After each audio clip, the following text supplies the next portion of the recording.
He could not breathe, not metaphorically, not in the way people say when they describe anxiety or grief.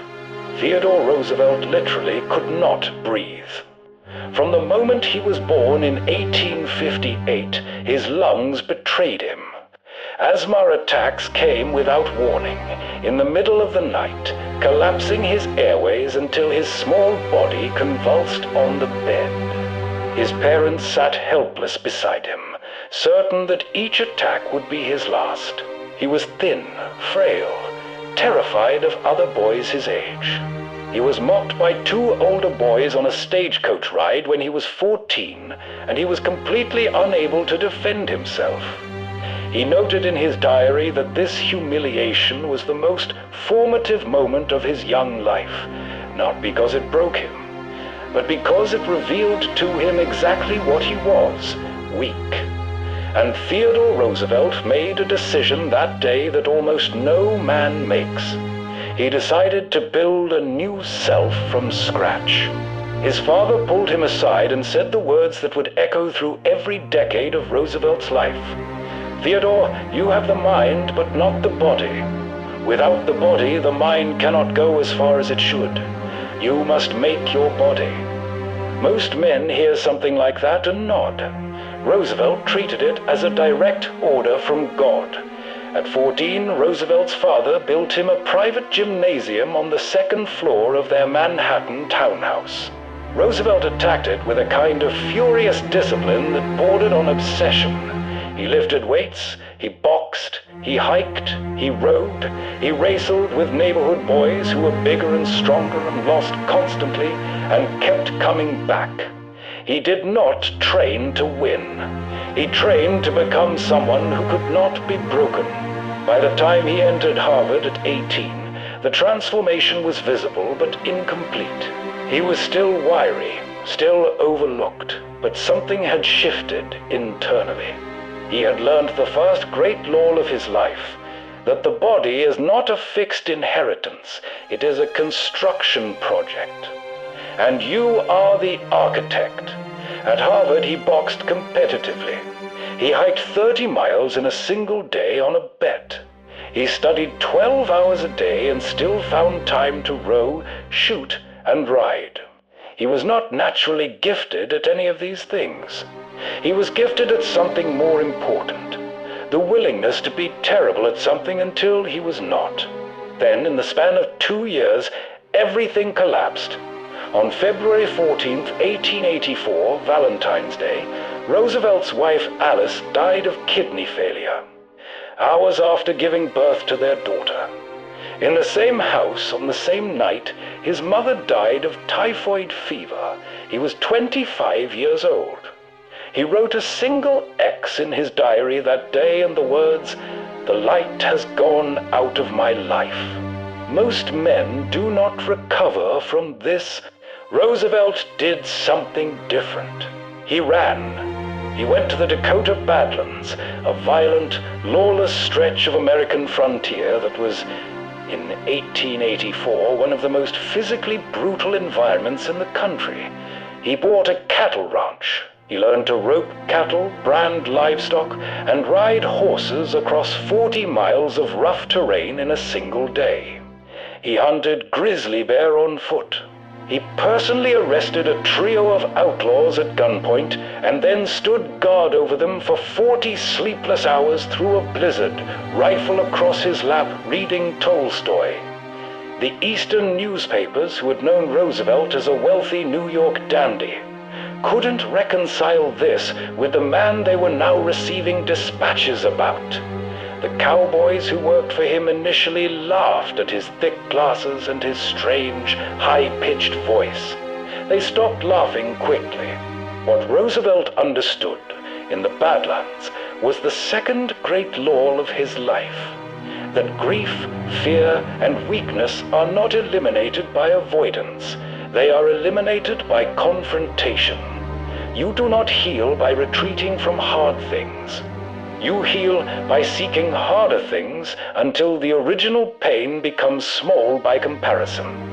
He called this philosophy the strenuous life. Roosevelt gave a famous speech in 1899 that laid out his philosophy with the directness of a man who had tested every word in it against real experience.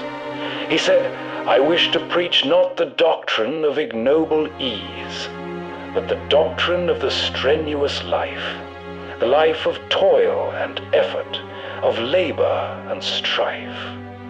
He was not talking about suffering for its own sake. He was making a specific claim about the architecture of the human mind. He had discovered, through his own body, that the brain does not function independently of the flesh that carries it. A man who never faces physical difficulty becomes mentally soft in ways he cannot see. The comfort corrupts him quietly. He starts to believe that thinking is enough, that planning is enough, that intention is enough. Roosevelt had no patience for this. He had been the sick boy who could only think. He had become the man who could think and act and endure. Every morning of his presidency, Roosevelt was awake before dawn. He boxed with professional fighters in the White House. He hiked Rock Creek Park in all weather, sometimes wading through the creek rather than going around it, because going around was easier, and he did not trust ease. He played tennis. He rode horses. He practiced judo.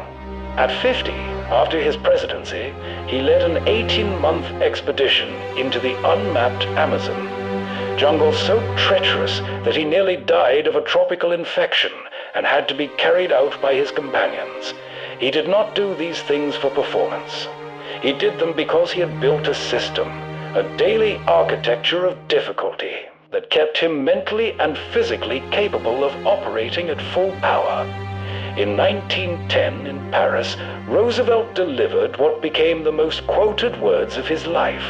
He was speaking to students at the Sorbonne, and he said this: "It is not the critic who counts, not the man who points out how the strong man stumbles or where the doer of deeds could have done them better.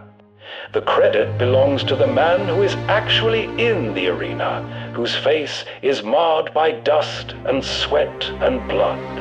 He was not speaking abstractly. He was speaking from a life spent in arenas, physical, political, personal. He had been shot in the chest before a campaign speech in 1912 and delivered the full 90-minute address before going to the hospital. His doctors told him the bullet had lodged near his lung. He told the audience, "It takes more than that to kill a bull moose, but inside the archive, we must also look honestly at the cracks." Roosevelt's relentless need for strife pushed him beyond necessity. He sent his sons to war with the same expectations he held for himself. His youngest son, Quentin, was killed in aerial combat in World War I. Roosevelt never recovered. The man who had built himself out of grief now found grief had finally built something in him he could not dismantle. He died quietly in his sleep at 60 years old. His doctor said it was a blood clot. His friend, Senator Henry Cabot Lodge, said it differently. He had worn himself out, a man who had refused to stop until he stopped. So, how does a modern person apply the Roosevelt blueprint? First, accept the construction project. Your body is not a given. It is a decision you make every day.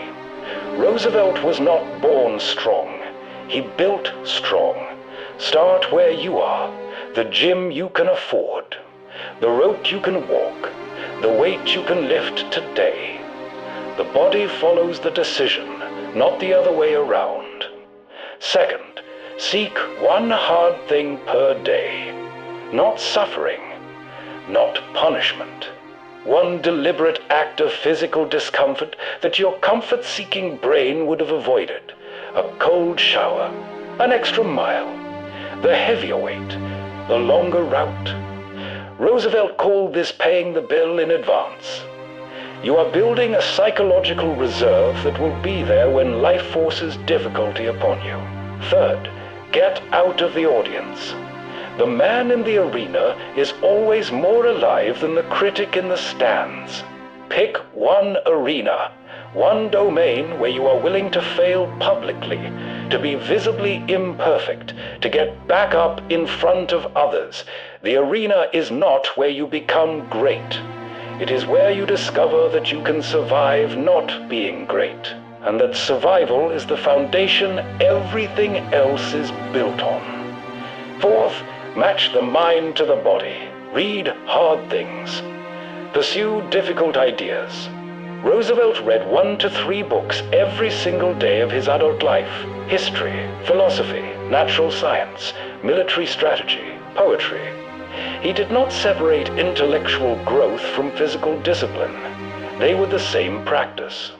The body carries the mind into the arena.